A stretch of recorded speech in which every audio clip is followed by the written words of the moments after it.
स्वागत है आपका हमारे YouTube चैनल पे। दोस्तों, आज मैं आपके लिए जो वशीकरण लेके आई हूँ वो इतना सरल और इतना प्रचंड है कि आप सोचेंगे क्या सिर्फ ऐसे भी वशीकरण हो सकता है? इतना सरल, बिना किसी सामग्री से, सिर्फ एक मंत्र के माध्यम से। तो सोचिए वो मंत्र कितना प्रचंड होगा, जो सिर्फ अपने आप में इतना प्रचंड है कि सिर्फ जब आप उसका सिमरन करेंगे, उस मंत्र का जाप करेंगे, तो सामने वाला व्यक्ति आपका हो जाएगा। कभी सोचा है आपने कि ऐसा भी हो सकता है बिना किसी सामग्री से? क्योंकि सब कहते हैं वशीकरण बिना सामग्री के संभव नहीं है, लेकिन हम आपके लिए ऐसे प्रचंड वशीकरण लेके आते हैं जो बिना सामग्री के हो सकते हैं। क्योंकि हमारी कई माताएं, बहनें, कई पुरुष, कई भाई ऐसे हैं जो ये कहते हैं कि हम कोई सामग्री एकत्रित नहीं कर सकते, या माताएं कहती हैं कि हम कहीं बाहर नहीं जा सकते, लेकिन हमें वशीकरण की आवश्यकता है क्योंकि हमारे घर की जो स्थिति है वो बिगड़ गई है और हमें उस स्थिति को सुधारने के लिए एक वशीकरण की आवश्यकता है। इसके बिना हमारे घर की स्थिति सुधर नहीं सकती, क्योंकि बहुत बुरा लगता है जब अपने दूर हो जाते हैं। घर में तो साथ रहते हैं, लेकिन दिलों में दूरियां बहुत ज्यादा बढ़ जाती हैं। जी हाँ, अगर इन्हीं दूरियों को आप कम करना चाहते हैं, या आप एक ऐसे व्यक्ति हैं जो अपनी प्रेमिका से बहुत प्यार करते हैं, लेकिन आपकी प्रेमिका किसी और की तरफ आकर्षित हो रही हैं और आप नहीं चाहते कि वो किसी और से बात भी करे, वो ताउम्र आपकी होकर रहे, या प्रेमिका ऐसा नहीं चाहती अपने प्रेमी के लिए, तो ये वशीकरण जो है इन सभी के लिए प्रचंड वशीकरण है।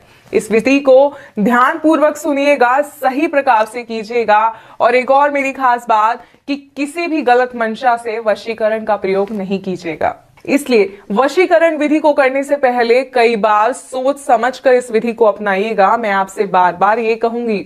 और वशीकरण का एक सबसे पहला नियम है कि जब आप वशीकरण कर रहे हो तो कोई आपको देखे ना। जी हाँ, कोई व्यक्ति आपके आसपास ना हो, आप अकेले हो, एक ऐसे स्थान पर हो जहां आप अकेले हो, एकाग्रचित हो, तभी आप जो है इस विधि को कर पाएंगे, इस विधि का असर पूर्ण रूप से हो पाएगा। तो आइए समय ना बर्बाद करते हुए मैं आपको बताती हूं कि सिर्फ एक मंत्र के माध्यम से कैसे आप किसी को अपने वश में कर सकते हैं।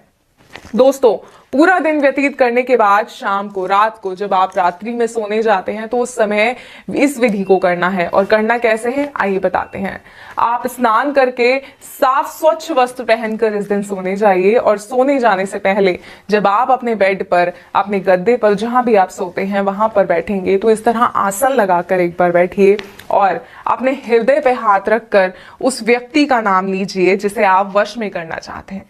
सही कहूं तो उसका सिमरन कीजिए, और इस हद तक कीजिए कि उसका चेहरा आपकी आंखों में उतर आए। और उसके बाद आपको इस मंत्र का 21 बार जाप करना है।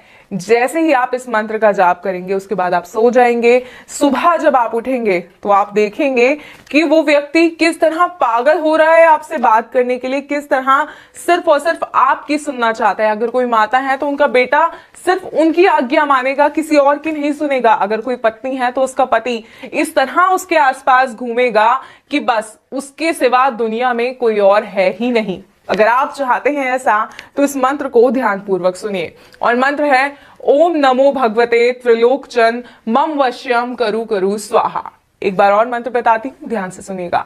ओम नमो भगवते त्रिलोकचन मम वश्यम करु करु स्वाहा। इस मंत्र का 21 बार जाप करना है। व्यक्ति का नाम लेना है। बात बहुत ध्यान से सुनिएगा कि हृदय पे हाथ रखकर ये पूरी विधि करनी है। कोई आपको देखे ना, इस बात का भी ध्यान करना है। और ये मंत्र आपको 7 दिन तक करना है, और 3 दिन के अंदर अंदर वो सदस्य आपके वश में हो जाएगा। लेकिन विधि को पूरा जरूर कीजिएगा। अगर वशीकरण समझने में कोई समस्या आ रही है तो आप स्क्रीन पे दिए गए नंबर